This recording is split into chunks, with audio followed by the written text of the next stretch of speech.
And he's like, no, it's clearly a surfboard. They're like, it roars. It impaled my wife.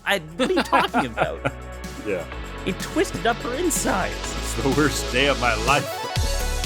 Crappy New Year, everybody. Welcome to 2025. Hopefully, we make it to 2026, but it looks less and less likely by the day. But either way, TCAD will be here every step of the way to guide you through your day. Welcome back to the podcast where we talk about Pokemon, and then that's kind of the whole idea, really. We're watching Pokemon. It's a fun time. I'm Kellan. I play too much Pokemon, and it's been 2 whole years of this crap now, alongside my co-host who doesn't know Pokemon, Graham. Graham, how you doing? This is the first time that either of us have been alive in a year divisible by 25, not counting 0. Minus 2000. No, it doesn't work. That does not work, no. Where the last 2 digits alone are divisible by 25. There we go. Nailed it. The sum of all 4 digits is 9. I think that worked? No, 2007. That's the first time. Fuck. No. It's the first time we've been alive in a year that starts with a 2 and ends with the 025. There you go. Yeah, you did it. It's also the first time we've been alive in a year that caused us to think about 25 and try to have this conversation. So that's interesting, yes. Right? It's also the first time that I've had this amount of existential dread. Oh, really? You're at a high? You're at a high? Well, I mean, it's just been going up since, 2020. But, sure. Still, all-time high. But it's still going up. There's no ceiling. Yep. There's to no the moon, stopping that, baby. To the moon. We're taking this to the moon. We'll make a Bitcoin out of it. We'll make a crypto out of it. I would not short your existential dread. I will bet on it. Yeah. Let's go. If you short on it, that means it'll end up going down, right? And that's a good thing. No, a short is a bet that it's going to go down. Yeah. So you want to short then, because we want to hope it goes down. We don't want existential dread in our lives. Well, but I believe it's going to go up. So I make the short if I believe it's going to go down. So it'd be like if I had evidence that, oh my God, a cozy Pokemon game's coming out and it's finally going to be good. Maybe I would short your existential dread because it would distract you for a bit. But actually a new Pokemon game coming out might cause you more dread because you're like, what are they going to do now? I got to criticize it. Call me cautiously optimistic, but they seem to be taking their time at least more than usual with the new Legends game because we haven't heard shit about it. And 2024 was the first year in a long time. I don't remember exactly how many years, but a long time that we haven't had a mainline Pokemon game or DLC for a mainline Pokemon game.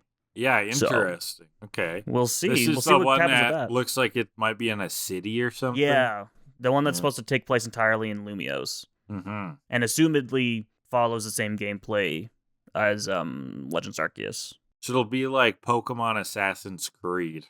Yeah. Like climb on the buildings. That'd be fun. That'd be cool. That'd be Probably sick. not, but yeah. Yeah. Anyway, the holidays are behind us. That's something that happened. They're behind us. We are in a new year, and that means we are wrapping up now TCAD Season 2. Yes, Year 2. We do have oh my God. seasons. This has been the second season of TCAD, roughly 52 episodes-ish. So how are things, Kellan? I don't know. It's been a bit. It's been a few weeks since we chatted.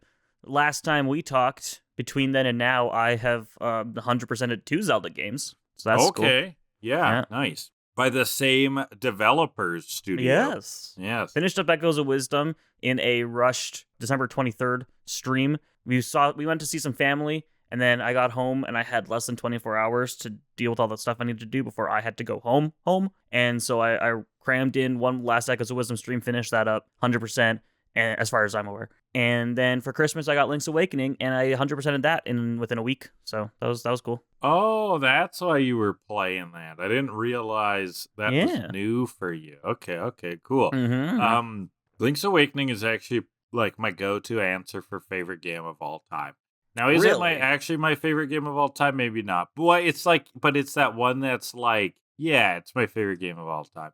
It is a banger. The Game Boy one. The remake's good. The remake's good. But it's like a nostalgia pick number 1, right? I mean, I would play the Switch one just so I don't have to switch items all the fucking time. Like, that's just a beautiful quality of life, you know? True that. But how was your Echoes of Wisdom review fantastic. now that you're finally done it? I thoroughly enjoyed it. I said on stream, I think I give it like 8 out of 10. Yeah.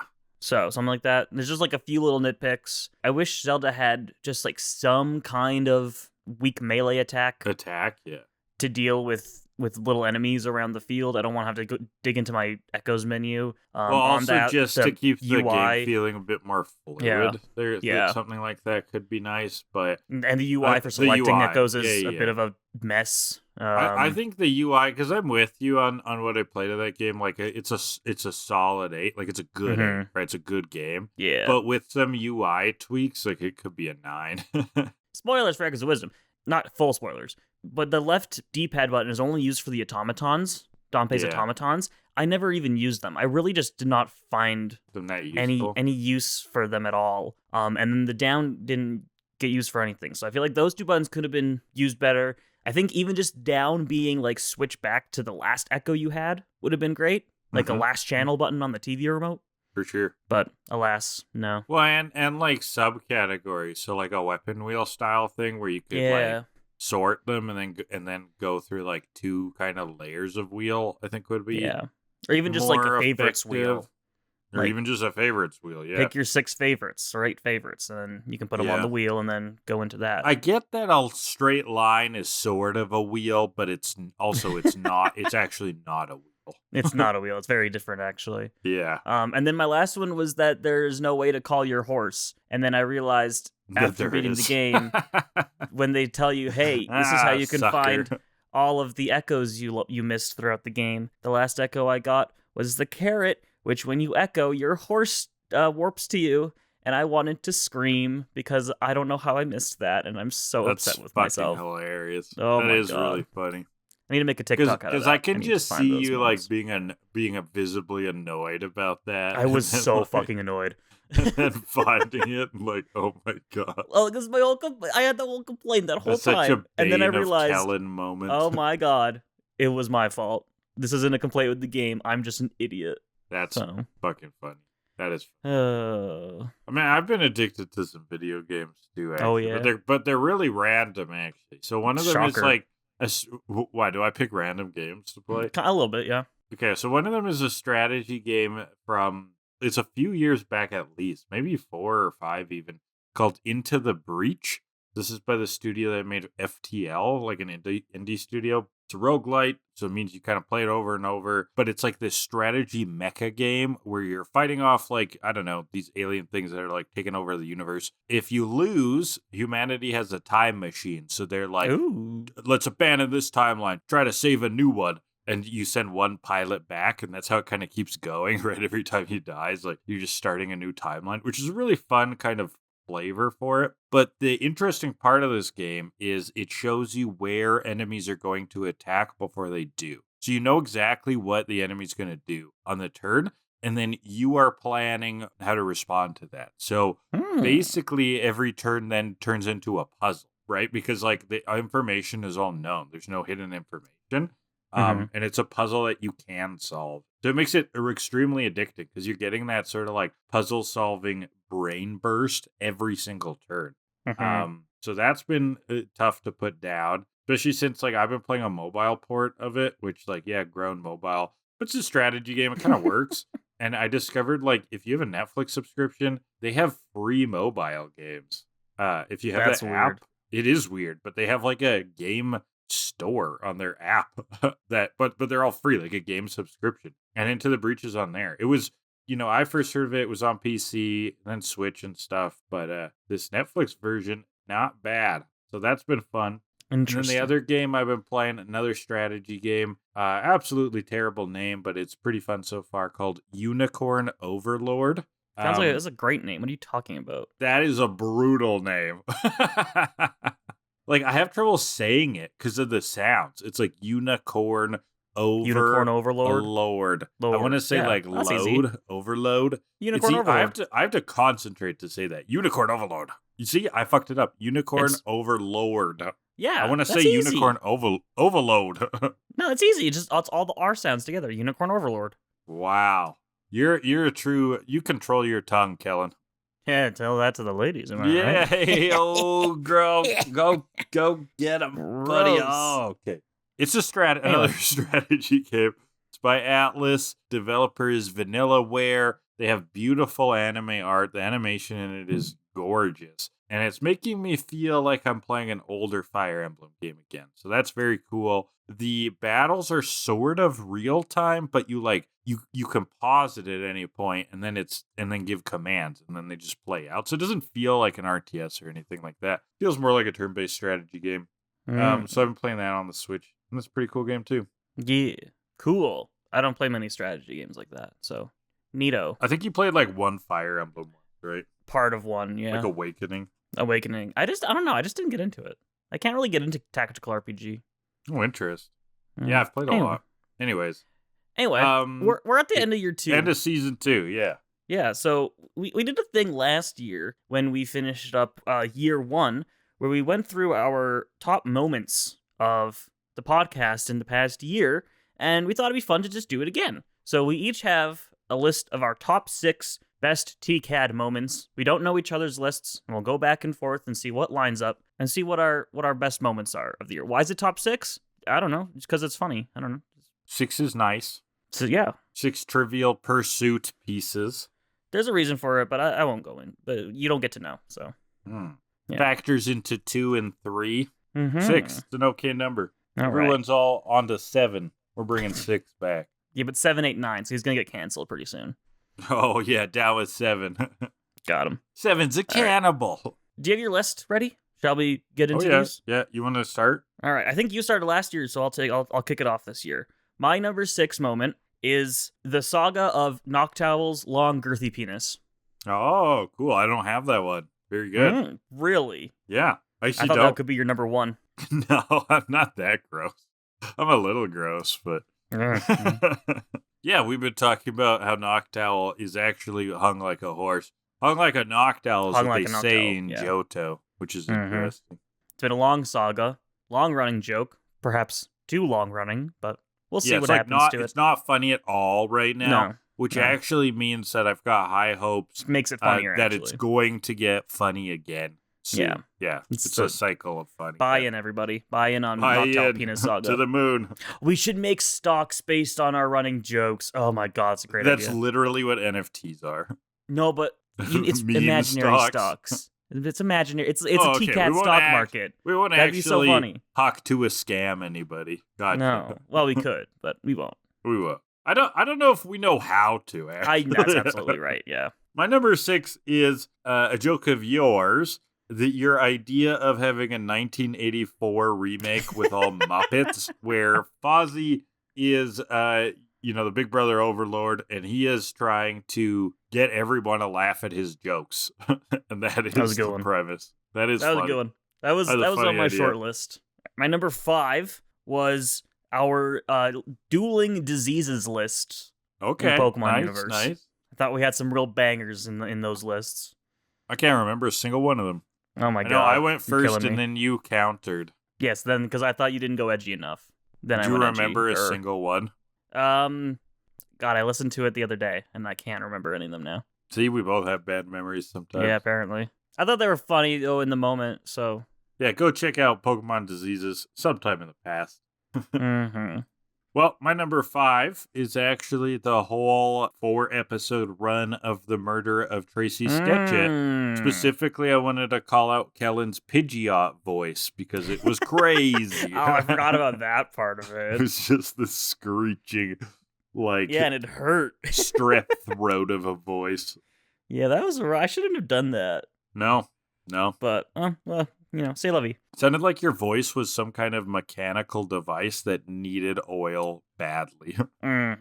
Spray some WD-40 down there. All right. My number 4 was when you mispronounced the hop hip enclosure as the hip hop enclosure, and then I did the same later by accident. Tupac, why? Yeah, that was where we made are your Jay-Z's free range yeah. joke.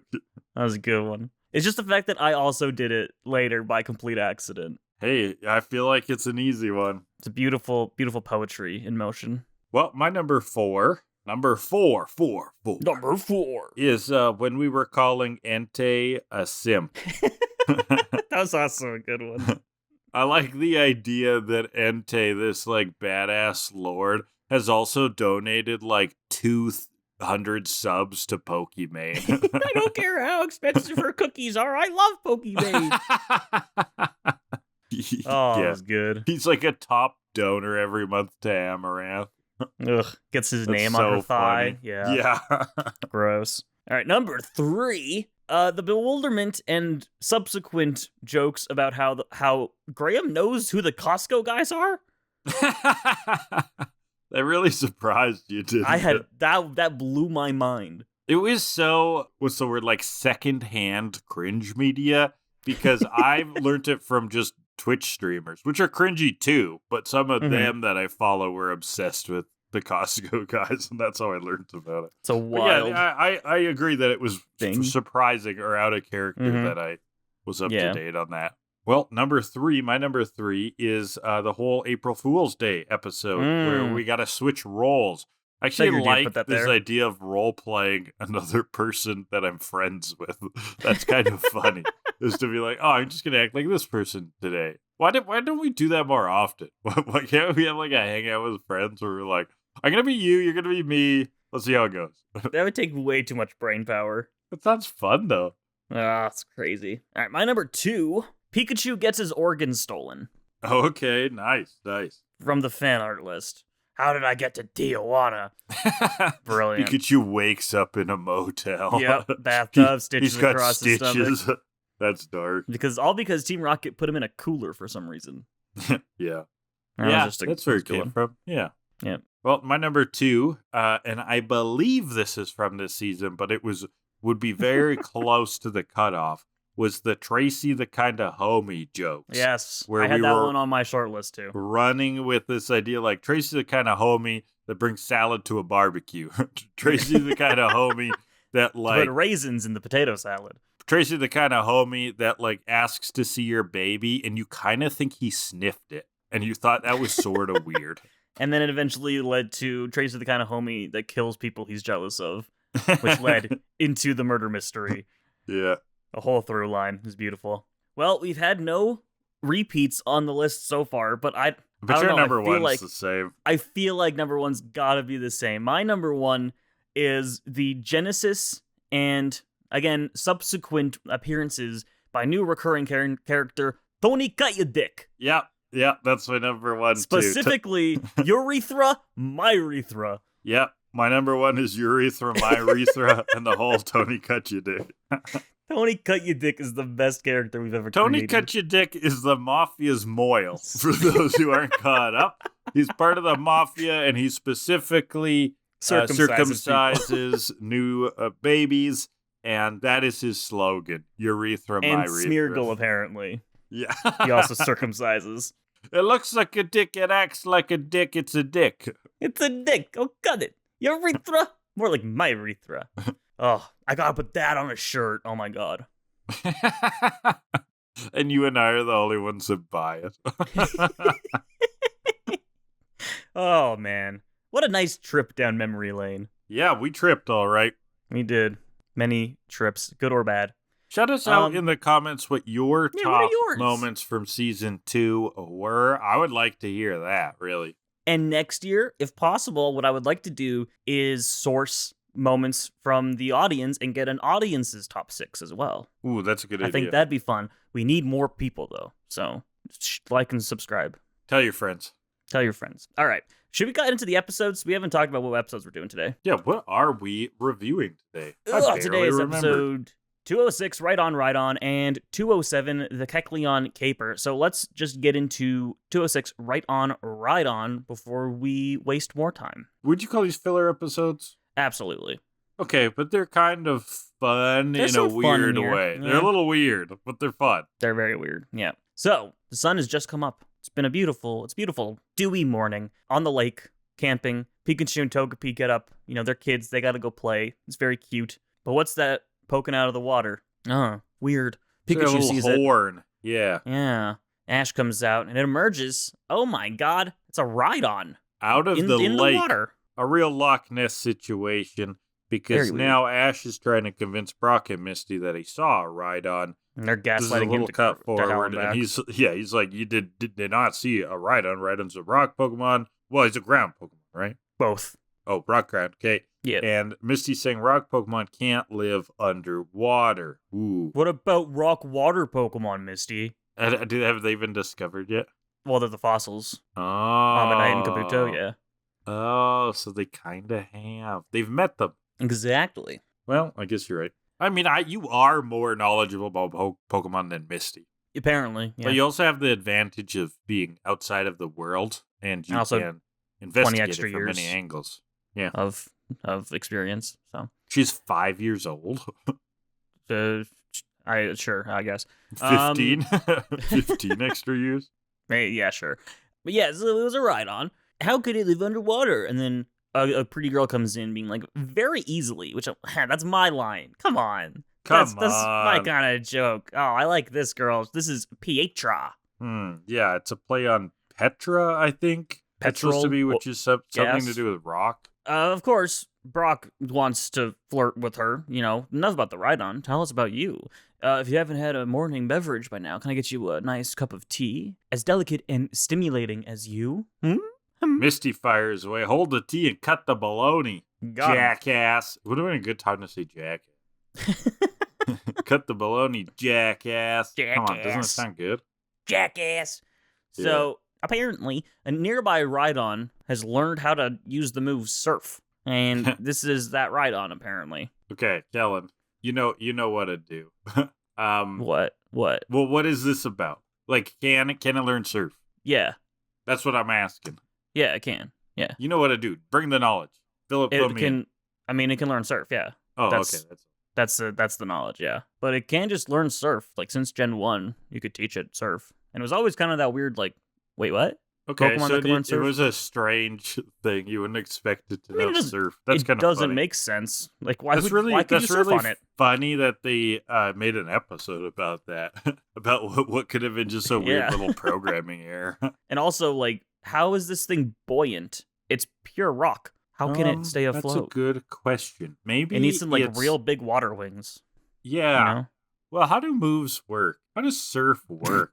Like, maybe it actually learns how to excrete like a new kind of gas inside that's like light. It fills itself with helium. Yeah. I mean, you'd have to displace the more dense matter somehow. I don't know. Move descriptions are like creates a huge wave. A big wave crashes down on foes. Stuff like that. So it makes its own wave and it surfs the wave. But it also lets you just swim on the water. So it's not really surfing. Okay, maybe it creates water around it that it's more chill with, right? That it can like be in. So it's I feel like this makes a new less kind sense. Of water.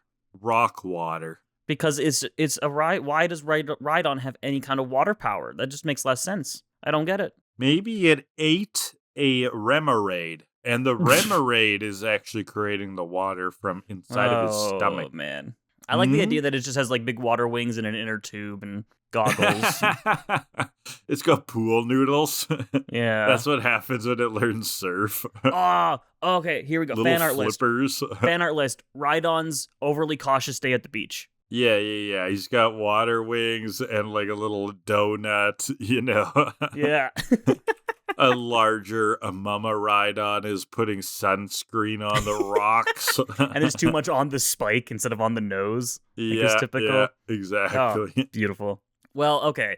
I feel like we took a long walk for a short drink of water on that one. Water, get it? But yes, Rhydon can learn Surf. This isn't something weird in the show. Okay, so that's what Pietra explains. Ash says that, it's headed for the far side of the lake. Pietra's interested in that. She's looking for this thing. Now, jump ahead, and we're going to learn why. Some cool music kind of kicks in. We're at this tunnel, and the whole thing is that Pietra's grandmother has a shitty-ass commute where she's got to go around this mountain. So Pietra wants to dig a tunnel through it. She's got some Dugtrio digging. There's a Graveler. There's a Sand Slash. But the problem is that there's actually quite a bit of water in the rock that she's trying to cut through. So when they do the last little bit, some water leaks through. These little cowards just run when they get a little bit wet. Oh, this pisses me off. Yeah? Yeah. ground types can take electric attacks, can get hit by electric attacks, even though they're immune, but one little fucking drop of water makes a Graveler run for its goddamn life? Come on, show. Get some consistency here. Well, I mean, Onyx has been a little bitch about water before, so... Well, that was a whole sprinkler. Yeah, but this is like even a touch. This makes it seem like they can't even drink water. Right? Like if a Sandslash is like very dehydrated, or just like it drinks mud, like it's gotta be like really dirty. This whole episode also makes it out that rock and ground Pokemon are like legitimate hydrophobes and not just that like they're weak to water. Because they're always told about Rhydon isn't scared of water anymore, but these guys seem to be. Oh yeah. They've turned type difference into a fear for sure, a phobia. Yeah, which is interesting. Well, that's why we need Rhydon to break through the other side. I don't know if Pietra got the permits to do some terraforming on this mountain, but whatever. We'll leave that to her and the civil courts. She never says any credentials. She's just like, I'm a bust through this mountain. And I need Rhydon. Brock is going to help, though. He thinks Onyx has what it takes to handle this thing. And he's been raised to be tougher than the average Onyx. So just a little less horribly weak. And so Onyx starts banging on the wall, but the ceiling cracks. And out comes the water pouring. He runs away like a little baby. Ash is like, maybe let's look for Rhydon then. Yeah, let's go find that thing. So, but on top of the cliff, Team Rocket, they've been eavesdropping. The boss would love a surfing Rhydon. But then Wobbuffet pops out, and they're like, I wish we could make a trade. Yes, of course. We always going after my man Wobbuffet. I know. Why can't he counter their insult, huh? Oh, right. So, at the lake now, Rhydon lives in the woods. They figure, okay, cool. We found some hoof prints. Okay. Beatrice tried following them before. Problem is, since this is a swimming Rhydon, leads to the lake, and then they lose the footprints. Of course. Ash finds another clue, though. An apple core. Turns out this Rhydon likes apples quite a bit. Interesting. They found the leftovers. It's like the best held item in the game. Oh. That's an item? Yeah. I vaguely remember leftovers. Is it an apple core? Yeah. It's depicted as an apple core. And if your Pokemon's holding it, they restore, I think it's either an 8th or a 16th of their max HP every turn. That's funny, because I always pictured leftovers in my head, like when you assign that they've got like a little Tupperware meatloaf. And and the Tupperware itself is kind of stained because we had spaghetti sauce in that. Exactly, like it's a little reddish. Yeah. You know the mismatched mood. lid. Yeah, we actually like taped it down a bit because it wasn't sticking on right.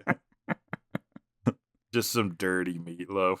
Ew. So yeah, they found that fresh core. And so maybe Rhydon's nearby. Team Rocket, they're following with their little bush standees, of course. Not particularly good cover. They're gonna line wait. Meowth's like, lying and waiting is my specialty. Ooh, that's a good one. Funny. Team Rocket, though, they find some circular tracks. They haven't seen the regular Rhydon tracks, so they feel like this must be the Rhydon. And so they follow these tracks, and they hear some crunching noises. Oh, that must be Rhydon. And they go in for the kill, and no, it's Wobbuffet eating some apples. Yeah, they were... Love it. I was surprised they don't recognize Wobbuffet's tracks. That Do you think they pay attention to Wobbuffet? They neglect you're right. him. He's so neglected. And he's eating apples like crazy. Oh, he loves them. Yeah, go for Lots of apples here. Well, the gang's followed apple cores to this location, too. And they see that Team Rocket has accrued a cornucopia of apples. Like a new apple mountain has come into existence. Cornucopia? Oh, that's the joke. Fuck. Nailed it. Okay, Ash calls them losers again. Did you like that? I love it. It's just so funny. It's so blunt. Like, he's just losers. Done. He's done with them. It's amazing. Yeah. You deadbeats. I hate you. Go to hell. You bottom feeders. Fuck you. But they do the motto. Why don't you try working, you deadbeats? They do the motto, and you can't understand a damn thing because they got apples shoved in their mouth. And this was pretty funny. It was quite funny. Actually. Yeah. And then they start choking near the end, too. Even Misty is like, I understood none of that. Yeah. Which was good. But then there's Rhydon. Oh, shit. This is where his feeding ground must be. Oh, God. It's hangry. Meowth yells, take these. I hardly touch them. To the apples like he's eating. No, that's not going to work, buddy. I'm sorry. He launches them. Rhydon smacks them. They go blasting off again. And then he screams. It's like, bah! Oh, he sure screams. And Petra, like, talks to him quite a bit in this episode. And she's like, you're screaming. You're real strong. Let me capture you. And so Rhydon just stomps and runs away, like all moody. No, goes to the lake. You can't make me. Yeah, neener. I want to go swimming. We're going to go swimming with Rhydon. Swimming right after him. Ash is going to use Totodile. Petra has her Meryl, which has been carrying through this time. Yeah, we haven't brought that up at all. It's a Meryl with a little gold earring. Yeah, it looks like your ears pierced. 90s star Sinbad as a Meryl. Sure, yeah. And from Jingle All the Way. Sure. You must know Jingle. Have you never seen Jingle All the Way? It's got Schwarzenegger in it, right? Yeah. It's hilarious. Great Christmas movie. And then Misty's going to use Staryu, Goldeen, and Poliwhirl. And Petra's also got a boat. A good old Rhydon sniffing boat. Team Rocket, they're moping around. Sad. They see the boat. And we go onto the boat. And Meryl hasn't seen anything.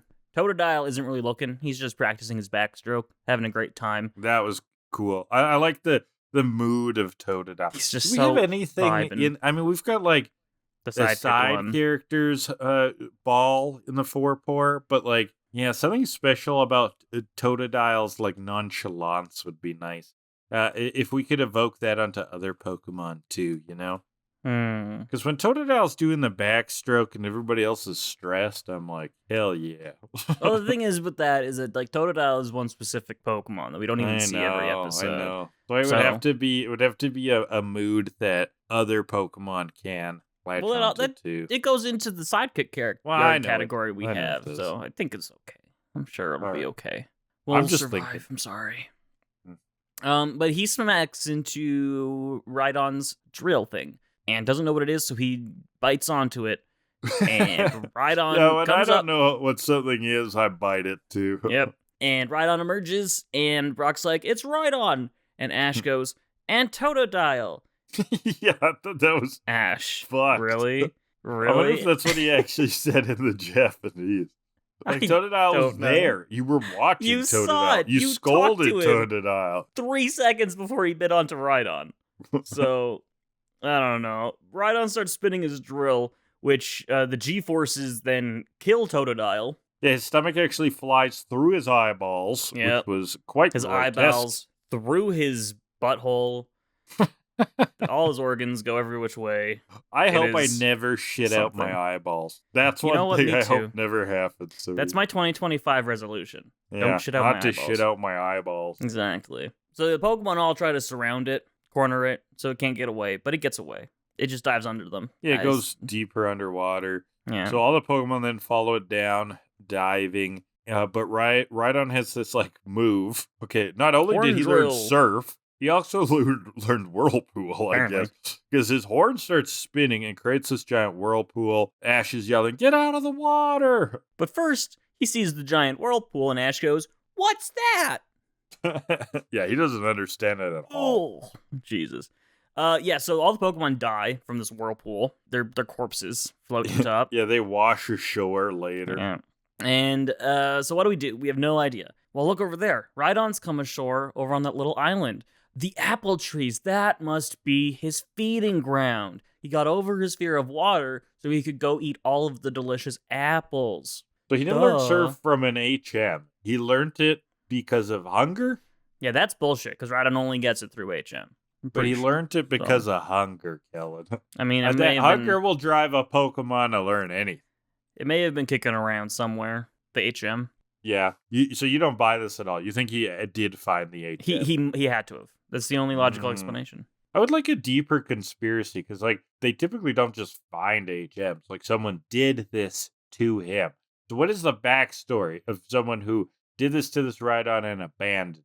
Either it's just a release. Or the Rhydon got away. There you go. No, it's just a release when it's abandoned and he's really fucked up by all that. Yeah, there's a lot of trauma. Yeah. A lot of trauma. I think someone was trying to use him to win a surfing competition.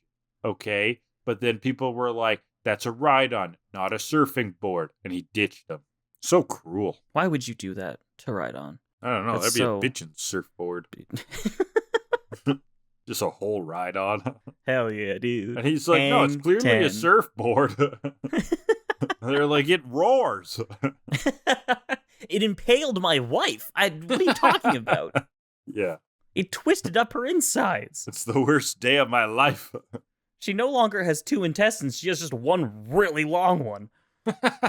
Yeah, that like comes out and she can lasso cattle with. On second thought, that's actually pretty sick. Thanks, Rhydon. Thanks, Rhydon. Yeah, well, that's a new kind of cuck fetish, impaling your wife. No, okay. Jesus. All right. Okay, so that was the whole Rhydon fear apple water thing. Team Rocket was listening, blah, blah, blah, cut ahead. They're making a good old-fashioned pit trap. Jessie's sleeping. She doesn't care. James is mad. Okay. Now all of Team Rocket's napping. They hear something. Is it Rhydon? They look over in the trap. Who is it, Kellan? It's wobbuffet. Of course. Ah, it's classic. Oh, my guy. But the gang sets their own trap. Bunch of apples, I think. And it comes out of the woods. And Pikachu just challenges it again. Battle us, bitch! Battle me! Fuck you! And it just shrugs it off. Pikachu bolts it to get its attention. And I was gonna have a field day with this, but they actually did it right. Where Pikachu doesn't actually shock it, it just gets its attention. Because if Pikachu bolted Rhydon and it damaged it, I would have been like, fuck you, show. That's stupid. That doesn't comply with the games. But if it didn't affect Rhydon, I'd have to at the same time be like, that's good that it didn't affect Rhydon. But also you've established that their type effectiveness in this episode makes no sense because the drop of water killed a bunch of the other Pokemon, and it's just nothing works anymore. Nothing makes sense. All the rules are abandoned. What is Pokemon? What is life? I don't know anymore. So, but yeah, no, the Thunderbolt doesn't work. But it gets Team Rocket now nets the Rhydon from the balloon, and they sort of do a repeat of the motto, but prepare for trouble. It was funny. Don't you get it? When we want something, we simply net it. We recited our motto to you before, but our mouths aren't stuffed anymore. No need to repeat ourselves, so we'll cut it short. That's right. That's good. I like the motto of this episode. How it tied it up. And now they fly Rhydon away. Brock's like, let's get him out of the sky. Go, Crobat. Crobat wing attacks. The balloon out of the air falls into the lake. Okay, so this was a quick little side adventure. And Team Rocket is on their wobbuffet rubber life raft. Oh, they got it. Did those twerps think that we were going to be so stupid to just let us fall into the lake? Of course we have a backup plan. Put some elbow grease into a Jimmy and let's slip away. But coming after them, we forgot about the motorboat. A real boat, an actual boat with an engine. That was pretty funny. Then the wild battle theme from Gen 2 comes on with those horns. Oh, yeah, it was sick. It was sick. Love that one. This episode's good. Yeah. Mm-hmm. Bulbasaur comes out, goes for the Razor Leaf, and baby, it's not a cell PNG anymore. It moves. It moves. He moves a little bit. It's great. He wiggled it. Oh, incredible. Cuts Rhydon loose, which I also got to think, like, Rhydon couldn't have done that. It's a giant rock monster with a drill horn. Yeah, it has a DeWalt tool, power tool on its head. Maybe he has to recharge. Stick him in the wall. Yeah, it's those 20 volts, man. You always got to recharge them, especially when the weather's changing. Well, Rhydon jumps back into the water. Pikachu shocks it to him, and kaboom, they go blasting off again. Knock it to him when he shocks it to him. Yes. So, what's interesting, what happens next will shock and surprise you. So, Pietra jumps into the water because she's like trying to get Rhydon's attention. Like, battle me, bitch, blah, blah, blah. She then like tries to strangle Rhydon. Yeah, what the hell was that? She, instead of battling with Pokemon, she just fights him. And then she holds on to him. Yeah, and so Rhydon now, with this woman around his neck, swims around with her on it like a bucking bronco. This is really what this is. It's like he's trying to tame the wild stallion. Now, Rhydon is like, well, I've got pretty big lungs, and you have small, wimpy lungs, so I'm going to dive deep. Pietra's still holding on. Well, he goes deep into the lake and comes back up on land, and that's when Pietra gives up, is when she's back on land and can breathe with her human lungs again and slips off weak. But Rhydon emerges with like this sick breach of the water. I thought that was it was beautiful. I loved it. But yeah, he first tried to crush her under the pressure of the ocean, and that wasn't cool. Yeah, he tried to give her diver's sickness. Yeah, well, but she chases after him, and gang's going, and there's this also like really intense horn song. I didn't recognize this one at all, but I thought it was great because it was just very intense and good dramatic orchestral. Nice. Yeah, and Petra's begging with him, please Rhydon. Fine, he says. I guess if I have to. I guess we can fight. Okay. Well, battle time. The buggy music comes back on. He goes to smack Meryl with the tail. Gets dodged. Water gun, go. But the drill deflects it. It ain't afraid of water anymore. You can't use water. It won't work. So Meryl goes to tackle this giant 260-pound rock monster. Bounces right off, as it should. Rhydon goes to stomp it into the ground. But, bubble beam. That one seems to do something. Weird. Yeah, weird. But I guess it's just pretty strong. It's the beam part of it, hold the bubble that affects him. Yeah. He tries to slap her with the tail again. Let's go for a water gun. It seems to be working. It may not be afraid of water attacks, but it doesn't mean it's not weak to it. Oh, Pokeball, go! And it's suspenseful. Oh my god, what's going to happen? She doesn't catch it. No, she doesn't. Breaks out. No, Good. Breaks out. Yeah. Takes at least 2. Come on. The bubble beam and water gun, Rhydon just takes it in the face. He's like, bitch, I'm good. Deflects it. Meryl dodges the thing, and then, brings it out. Fucking Iron Tail this bad boy. This was some JoJo's bullshit. This looked sick. Her tail glows, and then she starts spinning it around like a lasso, like the intestines, and smacks him right in the face. Spinning around like that wife's intestines and smokes him right in the jaw. Just clips Rhydon right in the glass jaw. Pietra, hurry! Pokeball, go! And it's more suspenseful. Oh my god. Is it gonna happen this time? Yes, it does. She catches it. She did it. Good job, Pietra. Hell Woo. Yeah. Yay. Meryl's happy. Brock's like, that Iron Tail was a stroke of genius. It was also super effective, so really, you should have thought about that way earlier. Yeah, we had no idea. Meryl even knew that. That was great. So now she's going to use Rhydon. Use and abuse him. Rhydon's in the tunnel. We need to break through. The trickle of water does nothing to Rhydon. He shrugs it off, and he drills right through the tunnel. Did it. Cleanly breaks, takes down to take it down, and then he's standing in the bright white light like an angel, because he saved the day. Glorious. And then in a still image, the gang say goodbye, and it's a really rushed ending. I think they super rushed. I think they really needed to get that one done. The narrator's like, so the gang did something today. Now see ya. Bye. Come back next week. That's how we should end TCAT. We really should. We've been struggling with endings for a long time. We should just phone it in. We should just be like, bye, see ya, okay. Yeah, next Later, week, friend. Cool, bye. But that's the episode. Yeah, that's the episode. So, Literary Hour, the trope I found is called Fight Off the Kryptonite. And it's this idea where a character, in a novel, often a comic book, kryptonite is a famous weakness, Superman's weakness, of course. But it's this idea that they somehow overcome it, and now the main thing that they're weak, they actually get over it, or can use it to their advantage. And this is where, okay, Rhydon's supposed to be classically weak to water, but he overcomes it. And that's why this one's novel or interesting. $1 in the jar, Lord of the Rings. So orcs, especially in The Hobbit, are shown to really detest sunlight.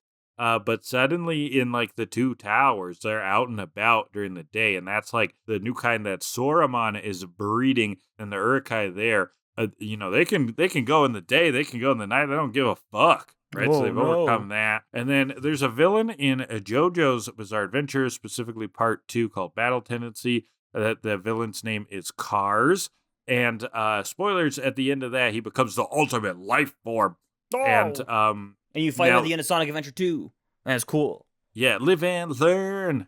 Are you going to see Sonic 3? I heard they used the song. I haven't seen the second one yet. Me neither. I need to see the second one first. Otherwise, it won't make sense. Right, so Cars, because his ultimate life form, blah, blah, blah. Now, he's from these people called the Pillar Men, and they called him that because they found them in pillars under the earth. Oh my god, the Pillar Men, they're the main villains of JoJo's Part 2. It's very weird. They're sort of vampires, I think, and thus, sunlight hurts them early on. Oh, and, the Joseph Joestar knows magical sunlight karate called Haman, where he can, punch sunlight into people. So that's, working pretty well. But then Cars becomes immune to sunlight, and he can even use the magical sunlight karate. So that was a pretty big twist. Everyone remembers that. Yeah, I mean, that's a Super Eye Patch Wolf line, the YouTuber calling Haman magical sunlight karate. So I got to reference that. But he's absolutely right. That's what it is. Sure, yeah. All right, shall we rate? Plastic ping pong picture of objective rankings. This is the 4-pour, baby. We're going to pull 2 categories at random from this ball of ping pongs. For this picture of ping pong balls, they've got categories written on them, and we will rank the episode based on those categories. We pull 2 per episode. Kellan is fishing for his first ball, much like I did when I was 12. What is it, Kellan? Gross. First one will be our Dave Coulier Cut It Out. Ooh, so this is where we look at if the episode was particularly cutty, as in jumped around a lot. Now, I put lines in my notes whenever there's cuts. This isn't a higher cut episode. I kind of know that intuitively. There's the main cuts, of course. There's a pretty abrupt cut when we're jumping between the tunnel and back. But episodes that actually score really high on this one are ones that will have, like, multiple plot lines going on, like up to 3, or multiple points of view where, like, Team Rocket, Ash, and Brock, like, they're all in, like, different places and it's cutting between them. This isn't one of those. No, this is a pretty straightforward episode. The cutting in this episode comes from location jumping. So jumping to the tunnel, jumping to the lake, jumping to Team Rocket, and that's kind jumping of in the water. And then we get, like, no cuts for this long time, basically between this apple stakeout all the way, like, to when they're back at the tunnel at the end of the episode. So lower than average is my intuition. I would put this at about a 2.5. 2.5 to commemorate the year of our Lord 2025. My instincts were telling me 3.4. 2.95 overall for that. Second category will be the furry bait. Oh, do you want to fuck Rhydon? Not particularly, but you know who might? The folks on Rule 34. Are you going to look it up? Yeah, I did it last time. You did this before, right? So I'm just setting a precedent. The amount. Yep. We've turned our furry bait category into something numerical, right? Something with quantifiable evidence. I don't really want to be subjective on my furry bait. So again, our baseline was Gardevoir, who has 29,000 hits on Rule 34. Who was it last time that we had to I don't even remember. I can look up quick. It was the Art of Pokemon, so that would have been... Well, Smeargle. No, that was... Was it Smeargle? Yeah, it was Smeargle, you're right. Smeargle received... Free base, a 6.75 average, and gets 1,181 hits on Rule 34. Rhydon gets 521. Okay, that's so less. Lowish. Okay, how much does Rhyhorn get? Rhyhorn? Yeah, I want to see the 60. furry bait. The furry bait improvement evolution coefficient is quite high there, actually. Simply and 60. I think it has to do with going Bipedal. from quadruped to biped. Yeah. Mm-hmm. So the biped boost is at play here. Biped boost, yes. That's what our analysts call it. Do people want to fuck the horn? Like, get fucked by the horn? Probably. I mean, it like vibrates. Bend over. Yeah, it's spinning. God, that thing's useful. Who needs a man, Kellan? Right? Am I right? Nobody. Need no man, you know? Not when you have a Rhydon horn spinning Sibian dildo unit coming at you from TCAD for only 2 monthly payments of $29.99. It's expensive. I gave Smeargle a 6. I think I'm going to go slightly up that and do 6.5. I'm going 7.5, Kellan, quite high, just because that face thing can't get it. That's gross. That's a 7 overall. 4.975 for Rhydon. Nice. Not about what I would say.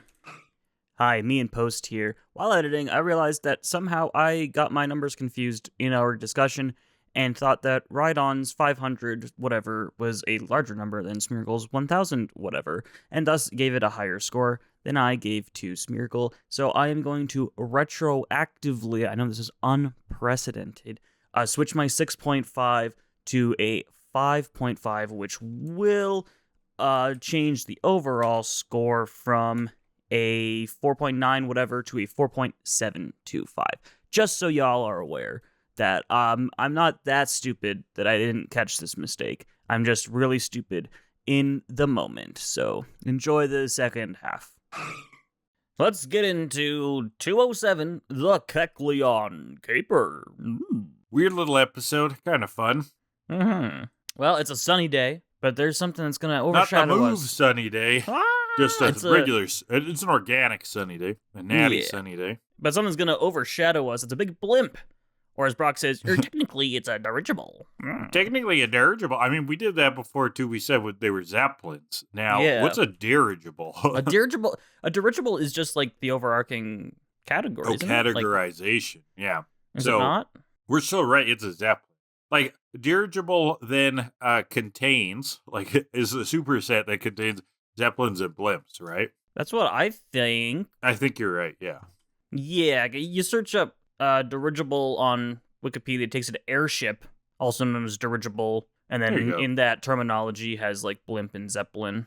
So Brock is being stupid here. He's being pedantic, but not quite. Not even right. Not even as correct as he could. He's sort of correct. He's not wrong, but he could be more correct. Regardless if it's a blimp or a zeppelin, saying technically it's a dirigible is dumb because both are dirigibles. Because both are dirigibles, yeah. It's a dirigible no matter what. It would be technically it's a zeppelin. Right, but if it's not a blimp, it's a zeppelin. It would be a zeppelin. Okay, but if it's not a blimp, it is a dirigible and not a blimp. Now, that's why he's correct, but it's just that's not. He's saying it also kind of wrong. Yeah, he's saying it strange. Yeah. Either way, it's heading to the air station, so let's go over there. Well, that's our thing, Brock. Being fuck you. Technical about language. How dare you steal our thing? My world. At the air station, it's we hear it's the Leviathan 2 stopping in on its maiden voyage circumnavigating the world. I want to hear the story with the Leviathan 1. How many people died on that thing? Yeah, it hit an iceberg. It was really weird. An iceberg in the sky. It was in the sky, yeah. It was bit of a... Well, this thing's a beauty. 200 meters long, 60 crew, 200 passengers, luxury suites, 3 gourmet restaurants, even a theater. Who needs a city when you got this thing, Kellan? So it's 200 meters long, but there's 260 people aboard? Yeah. Does that work? Does that 1 meter per person? Does that work out? That's just length. Yeah, I know, but I don't still. know how wide it is. The square meterage. Either way, Pikachu is very enamored by this thing. He's very impressed. I liked that. It was cute. Some guy comes off, some staff member. Is there a Pokemon doctor around here? I thought this was the pilot. Looks like he had wings on his... Maybe. Is there a Pokemon doctor around here? We were stupid and didn't bring a Nurse Joy with us on a fucking year-long journey. You actually need a permit to get a Joy. It's a long approval process, and they didn't apply soon enough. Fucking CEOs, am I right? Jesus. Yeah, they didn't have enough. Always. They didn't have enough Joys. This is the Titanic submersible all over again, but 20 years ago. It takes about 2 years to grow a new Joy, Kellan. I actually think it takes about 9 months and then 18 more years. No, Kellan. They're that one a child's Joy we met was an anomaly, or that we saw in a flashback was an anomaly. That's actually not real. That was a memory imprinted upon us by the thought police. They are grown in test tubes. Sure. Okay, we'll go with that. But Brock steps in. He's a breeder, and so the captain's like, fuck it, 15-year-old self-proclaimed Pokemon breeder works for us. Let's go. I'll do it. I fuck. Good enough. Come on board. Well, now, the interior of this thing's fancy as hell. And we're introduced right away to these rich-looking women, Madison and Alexa. Oh, baby. Baby. I'll do it if one or both of you will be my girlfriend. Brock permanent is foaming girlfriend. At the mouth. Holy. Permanent girlfriend. Wow. He's locking them into a lifelong contract. Isn't a permanent girlfriend a wife? Not unless you sign the papers. Otherwise, it's just, I think it's common law partnership, I think. If you mean my common law partner. But then you have to be living together. So I guess permanent girlfriend would mean that they don't technically live together. Right. But they are still in a committed relationship. Forever. That doesn't Brock, I don't think you thought that one through. No, I missed he realizes that and hits him over the head. Yep. But it's their Pokemon who are sick, and so the gang are looking around for their Pokemon. They can't find them. Where are they? Their names are Greeny and Reddy. Very creative names. They show themselves. It's 2 little Kecleon, and I gotta say, one of them's green, Reddy, not fucking red. That is purple. Yeah, no, it's definitely purple. I'm on your side there. Good. I knew you were going to say this. This is why it's called Reddy, Kellan. It's like if you took a green Kecleon and dipped it in fairly translucent red paint. Sure. It might look like that. Maybe a little bit. That's what it looks like. It's definitely the green-red blur. Wait, no. Purple is blue and red. Red. That doesn't even make sense then. No. None of it makes sense. It should be like orange if you dip green and... No. What's green and red make? Brown? Green and red would make... Oh, yeah, because green's a secondary. Is it, right? No. Yes, it is. Green is a secondary, yeah. Yeah. So then I don't know, man. I don't remember my colors from red, blue, and yellow are the primaries. You think I remember the color wheel? That was 20 years ago. Oh, well, I clearly don't really. But anyways, colors. Green and purpley, yes, come on out. They appear. Now, Kecleon, Kellan, let's get into it. Don't bury the lead. This is interesting because this is the first appearance of a Gen 3 Pokemon, right? Yeah, a Gen 3 Pokemon in the middle of the Gen 2 anime, randomly, which is wild. This, because the Gen 2 anime goes on for quite a while. You know, this episode was 2001 in Japan, 2002 in the States. Ruby and Sapphire are what? Ruby and Sapphire released November 2002 in Japan. So this was about a year, almost a year and a half before Ruby and Sapphire came out, this episode. Interesting. So a bit of a promo, So they were really teasing it, yeah. Yeah. But yeah, Kecleon is a weird Pokemon. It is, as we see... Is it a gimmick Pokemon? Yes, but gimmicks became a lot more easy in Generation 3 because they gave him abilities. And so Kecleon's gimmick is mainly to do with its ability rather than the moves it uses. Rather than a move, okay. Yeah. So like Kecleon, what is its ability? Kecleon has the ability Color Change, as it is a chameleon based off of a chameleon. Whenever it's hit by an attack, it changes to the type of the attack it was hit with. Oh. So if it gets hit by a flamethrower, it turns into fire type. If it hits with then a water gun, it is super effective and then turns into a water type. Oh. So it's weird to fight. That's kind of neat. Is it useful? Not really. No. Okay. So it really is a gimmick. It's kind of a below-average Pokemon. That's neat. Casey, yeah. It's a bit of a below-average Pokemon. It's got good special bulk, so like it can be annoying to take down in that way, but other than that, it really doesn't do much. Okay. In Gen 6, though, it gets the hidden ability Protean, which instead of changing into the type of the move it's hit with, it changes into the type of the move that it's using that turn. So it always gets Stab, which makes it a little more useful. Okay. Huh. So, but it also goes with the chameleon aesthetic, too. So it's just neat. Two sides of the same coin. Design is cool, because it's just like a fun little chameleon dude. A little bit of a trickster personality. Yeah, it's cute. Interesting. In the episodes, at least. But the other thing to note is that there's this random purple Kecleon in the episode. Would you believe me if I told you that was a shiny Kecleon? Oh, really? No, it's not. Oh, okay. Yeah. Reddy's not shiny? No, he's not. Kecleon shiny, it just has a blue stripe across the stomach, and it's a little paler. Oh, so it's a subtle shiny. But yeah, this purple Kecleon is just a random purple Kecleon. I think she dipped that thing in paint. I think she got weird. It's got a little other history in that I think every Mystery Dungeon game has a shop run by Kecleon. Some of them are run by the Kecleon brothers, and one of the Kecleon brothers is purple. Oh, cool. So there's that too. Neat. And also looking at Kecleon stuff, researching about this purple Kecleon, I found that a couple of Kecleon's TCG cards from recent generations actually do depict other colors of Kecleon, like a blue one or an orange one. So that's also interesting. I mean, with the color change ability, these things could be changing color all the time, right? It should be. Like, there should have been multiple different colors of Kecleon, and maybe that's another thing that they would have done if they made Kecleon today. Yeah. But it's not how Kecleon works. Because like a blue one or an orange one, but it's shiny, just keeps changing the stripe, that'd be cool. Because in the decks it notes all the time that Kecleon can change its color, but the stripe always stays visible, which we see in the episode too. Gotcha. So.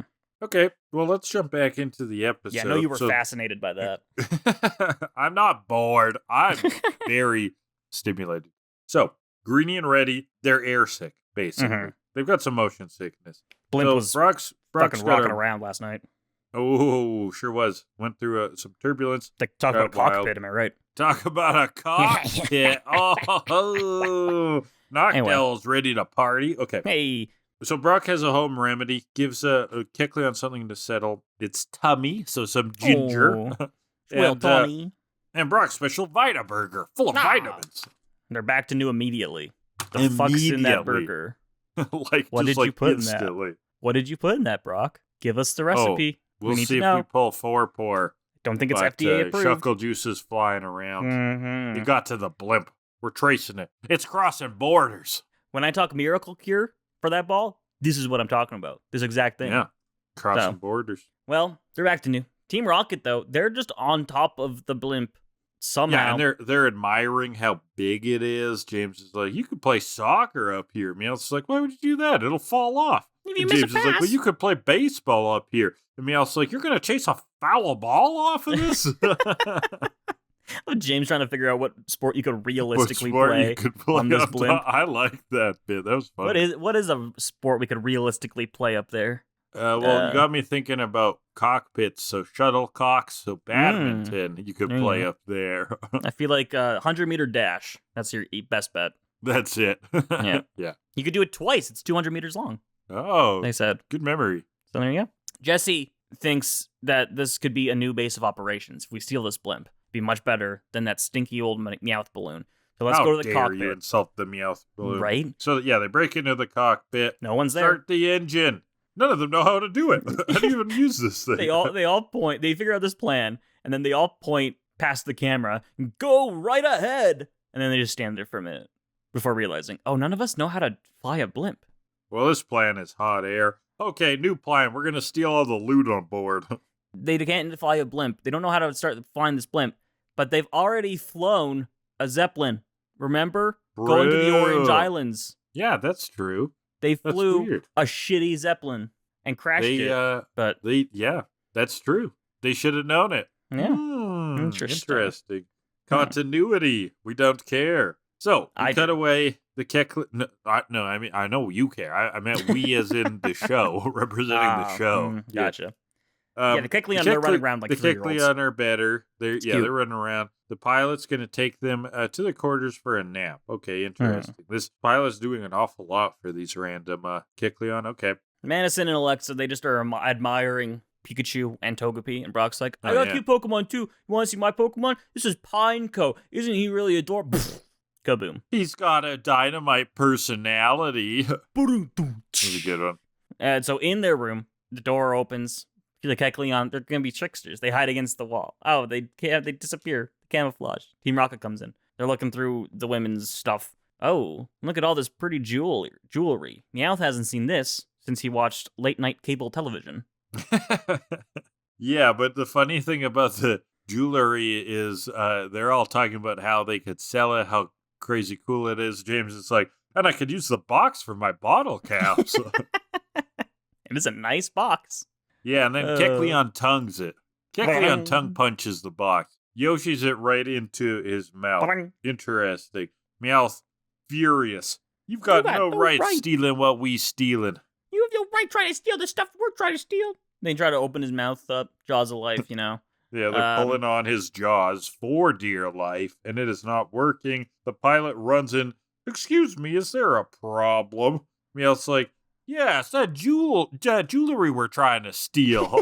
He's got it. You gotta help us. It's got a jewelry box in its mouth we are trying to steal. Trying to steal?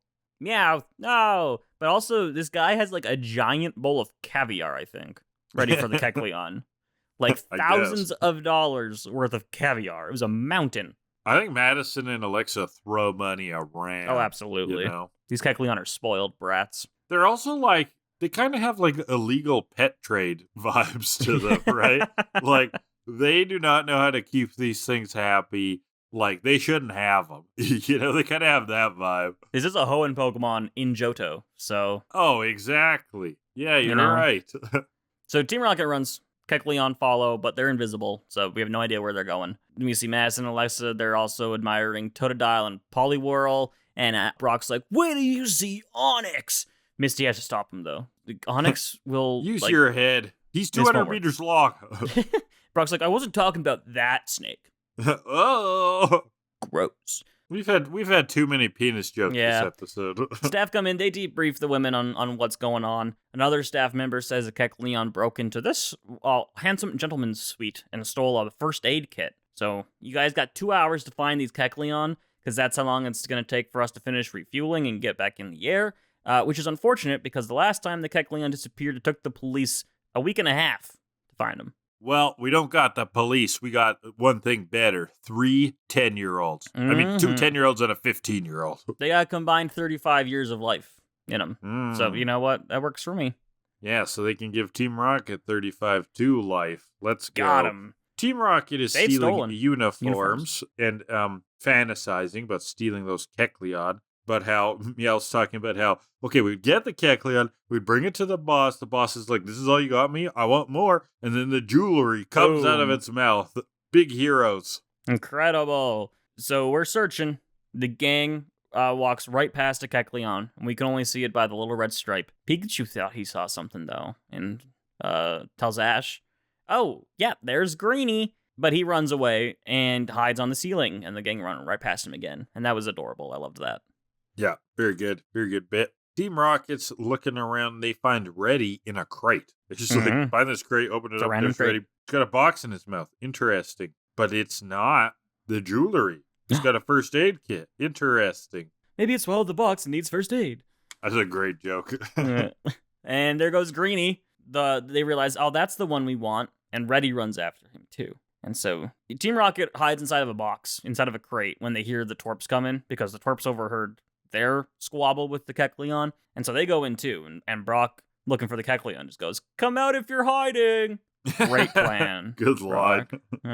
But the staff saw one, so the gang are gonna go after that. Team Rocket, they're still in the box, but wobbuffet comes out and bursts the box open because it's too much pressure inside. Yeah, but this is as the gang just left, so the timing's perfect. I love that. And outside,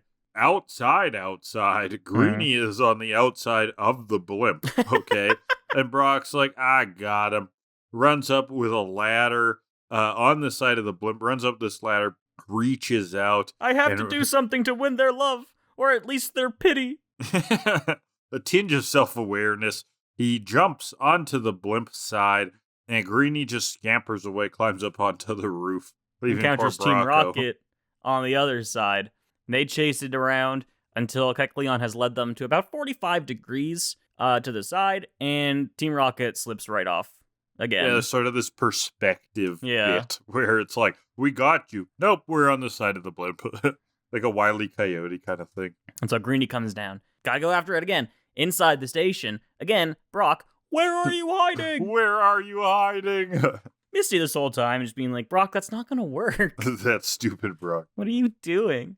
Team Rocket, they're in another crate room inside the station. Both the Kecleon here, though, and they do a nice old shell game of swapping the boxes around in their mouths. Yeah, flipping them back and forth. Who's got it at the end?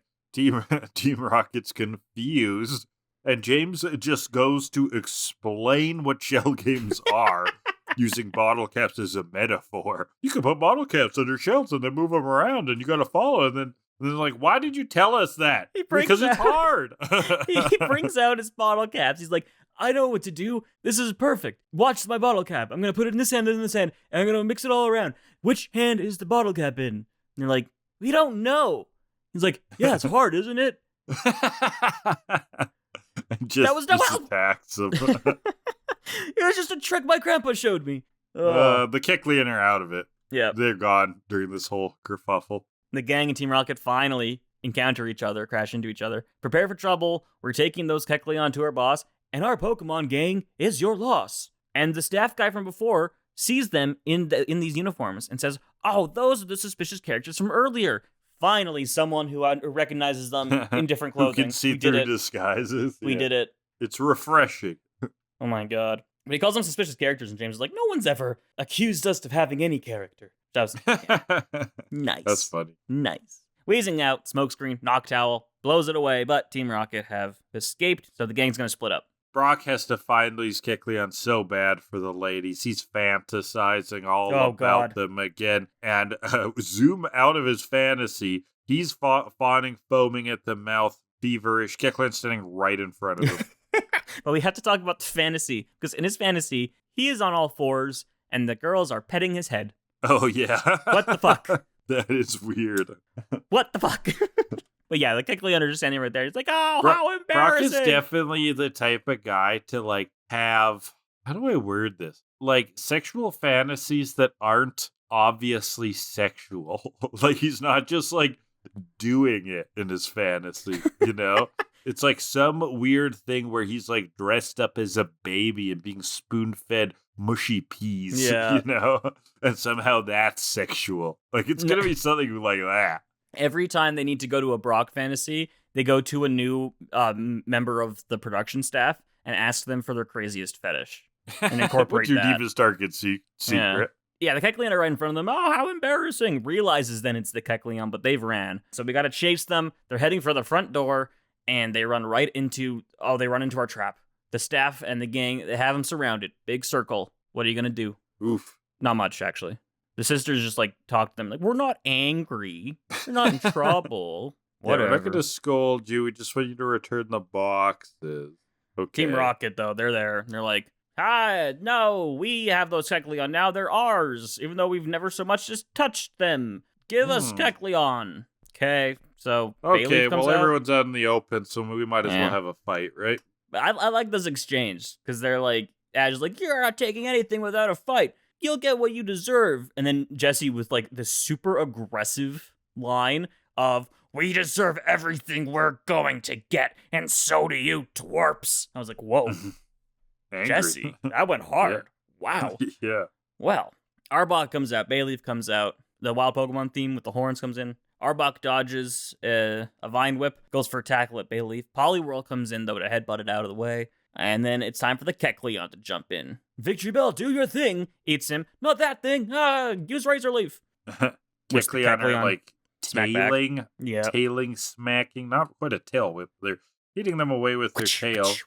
Reddy licks Arbok. The Poliwhirl gets a double slap in on Meowth, because Meowth's going for the jewelry box. That Reddy released when he licked Arbok. And Victory Bell then lunges in.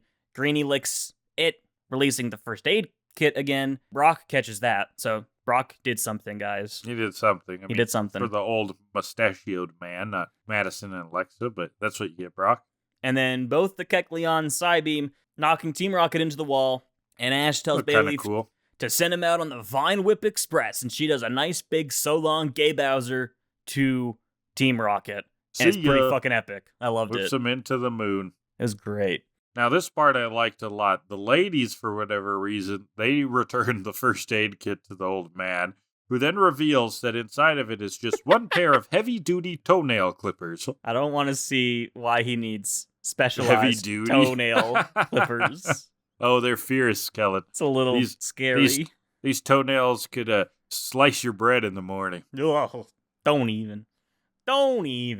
And so the blimp takes off, and the gang and the sisters, they wave goodbye to each other. Brock's upset. We weren't meant to be. Oh, no. But Ash remembers, it's great to know that there are still so many Pokemon out there that we haven't seen yet. Another 135, I think, coming in Hoenn.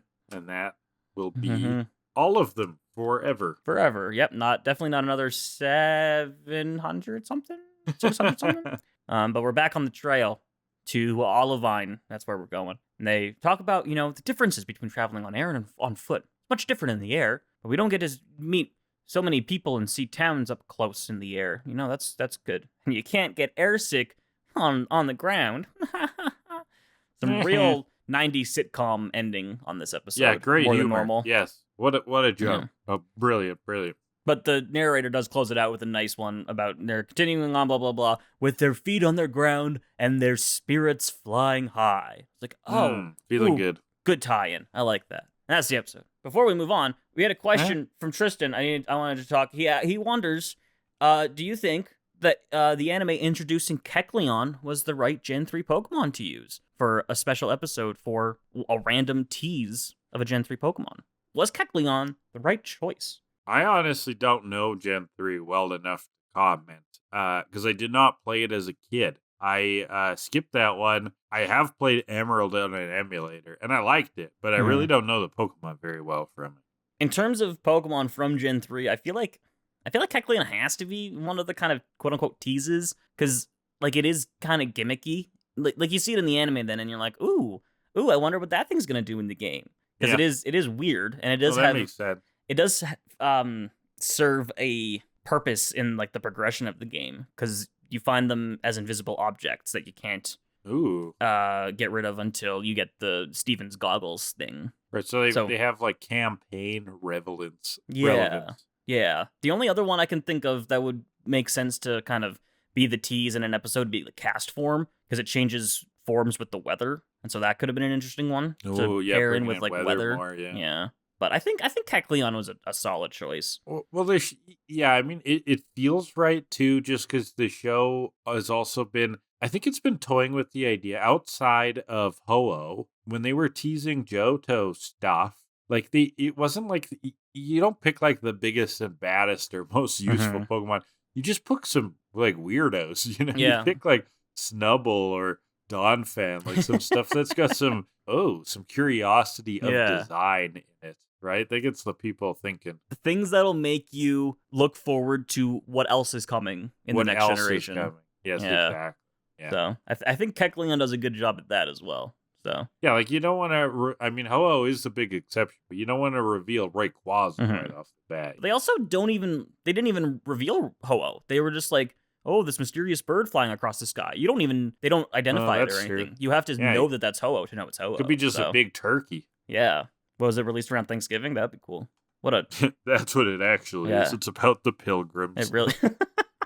All right, book it. What do we got here? Well, the trope is exactly something you brought up. Shell games. Hell yeah. Just when shell games come up in media, because they do quite a bit, and sometimes they're not literally a shell right on the ground. And in this case, it was a little bit different with the Kecleons. In the beginning of Harry Potter and the Deathly Hallows, there's that part where they're trying to transport Harry away from the Dursleys. So they have like other order members all take polyjuice potions, and then they're like, so they're tricking him, like who's actually Harry, and like switching him around so that made no sense. Voldemort's people can't see him. Why didn't they just make Harry someone else? True. I don't know. And then don't they kill Hedwig there? That was weird. Yeah, and Moody. Moody dies there too. Oh, so strange. Yeah, that was a weird one. But I'll talk about your favorite book series. Bernstein Bears Big Chapter books. We've got a character named Ralph Ripoff, who sets up shell games using literal shells around town and tries to swindle folks out of their money, and the cops usually catch him and make him stop. I mean, I just feel like that was unfortunate, right? His family name is Ripoff. Like, what was he supposed to do? He's really being shoehorned into that. Yeah, totally. Into that lifestyle. Into that shoe. Mm-hmm. You know what? I got one for you. Okay, this is weird because it just came up randomly. I don't even remember where I saw it, but it maybe TikTok or something. It's always fucking TikTok, I swear to God. But I saw randomly a picture of an old toy from the 2000s, and it unlocked so many memories of mine. Because I saw it and immediately I was like, oh my God, I had that and I loved it so much. And I'm going to just send you a picture of it. I don't know if you'll recognize it at all. Probably not. But I'll put it up on the video version as well. I had this Tricky Toby shell game. Oh, no, I have never seen this. He's a little turtle, and you press down the button, and he moves the shells around, and it's so cute. And I saw it, and I was like, oh my God, that's from like 18 years ago. I completely forgot I had that. This is a whole world of weird toy/games that sort of like got birthed from Hungry Hippos. Like Hungry Hippos walked so that Tricky Toby's turtle shell game could run, you know? It's just, oh man, it just unlocked many childhood memories. Yeah, this is a crazy looking toy. No, I don't remember this at all. I had repressed that for how many years, and now I saw it. I'm like, oh my God, what other toys did I have that I don't remember anymore? So I want to find this thing now. I need to relive my childhood. This is one of those wacky toys that you're like, oh, this is actually a toy. Wow, wow, crazy. Looks cool. Like over the Christmas holidays, some younger members of our family were going through some games in my parents' house and started playing Don't Wake Daddy. Do you remember Don't Wake Daddy? I remember you had it. That's a weird game. I don't remember if I ever played it. I mean, it's really not much of a game. Basically, it's kind of like Candyland. You just spin a wheel and you move around a board. But when you land on pieces, you have to hit a clock, and in the center of the board is a giant plastic sleeping daddy. Okay, like a big dude sleeping. And you hit the clock, and then sometimes he's wired to randomly just sit upright. So that means you woke daddy, and you got to go back to the beginning. That's it kind of awesome. sucks, but it's just like, But as a kid, those blow your mind. They blow your mind because there's a big plastic mechanical daddy in my parents' basement. That's funny. That's good. Classic stuff. I love it. Yeah. Yeah, like I found, it's more tangents, but I found at Valley Village over the holidays, I found a Price is Right home game. And it's not like a board game. That looked crazy. Oh yeah, I showed you that. I'll put a picture of that up a screen again as well. It's an electronic game. And it comes with a bunch of cards, and you can. There's like 10 games on it too, and you play Price is Right, and it's the sickest thing. It's so fucking cool. I love it. It can't be like it's old, but it's probably not super old because it's Drew Carey on the cover, right? Yeah, it was like when did Drew take over? Because it was pretty early into his. Yeah. Into his it's not super old. It's not like retro. Yeah. Drew Carey started in 2007. It was like 2008, 2010, something like that. Yeah. I think, but it's so cool. I love it. Anyway, that has nothing to do with anything else. We still have to write this episode. Yeah, let's get to the 4 part. What are we doing? First category will be the exasperation station. Now, we had an air station about exasperation. Yeah, all right. I think it was the Rhydon I don't have any sweat drops. I found a lot of falling. Yeah, true. I don't have any sweat drops for this one. I don't think I noted Misty's any got falls. some exasperation with Brock. But I would count that because we need something. No, yeah, that definitely counts. I mean, and the whole situation is exasperating, but that's not good enough. Yeah, Misty tells Brock to use his head with the Onyx. Okay, they're gonna find them. I'd give a little to Team Rocket being frustrated that they're not being allowed to steal these Kecleon. yeah, that's a good one. Actually, they're quite mad there. I mean, when Jesse freaks out after James explaining shell games, that was yeah. Yeah. What about when wobbuffet pops out and they break the crate? Was there something there? I mean, that whole thing is, that's a pretty good one. That was so funny. I loved that bit. So not bad. Not amazing, but not bad. I'm going to go 4. Yeah, it's not great. I'm going to go even a little lower. I'm going to go 3.7, I think. So 3.85 for that. Final category of category 2. Final category. What do we got? Will be the perceived smell of the episode. Interesting. Of being on an airship. What does a Kecleon smell like? Clammy, that lizard skin. It is reptile based. Airship probably smells good, but there's something about an airship like that. I would feel like there's like fumes or something, I don't know. Or would just feel very clean, kind of. Yeah. Like has a that lot of ballroom chemicals. scent. Yeah. I mean, Madison and Alex are definitely wearing perfume. Hell strong dude. perfume. Hell too strong. Hell yeah. Hell yeah. Are you into that? Like really strong perfume. I like a woman that smells like Pepe Le Pew, you feel me? I like a woman who makes me choke on fumes when I walk past her. Yeah, I like a woman who it makes it feel like I'm eating when I sniff. I like a woman who makes me think I'm in the fragrance department of a department store when I'm sitting beside her. There you go. Yeah, nothing like super though. Word. What's the fucking word? Nothing super strong, potent or strong. Yeah. Good or bad. But I don't think it smells bad. I think it smells fine to slightly above average. These are feelings. I can imagine some of these, but there is a lot of just sterileness. Yeah. Too. 6.2. We're out of nature, so we're losing some there. I'm gonna go 4.9.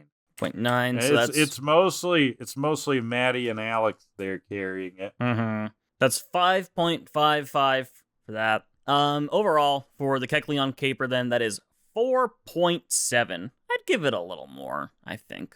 Yeah, a little more. But the 4.4 does what the 4.4 is nice, so. Yeah. The royal decree. But all right, Kellan. That is let it for us this week. know. Oh my god. What is going on next week? It is a bit of a special one. Oh my god, right? Next week is crazy. Not only is it the start of year 3. Yeah, of season the 3 of TCAD. Let's go. It is also going to be the 4th movie.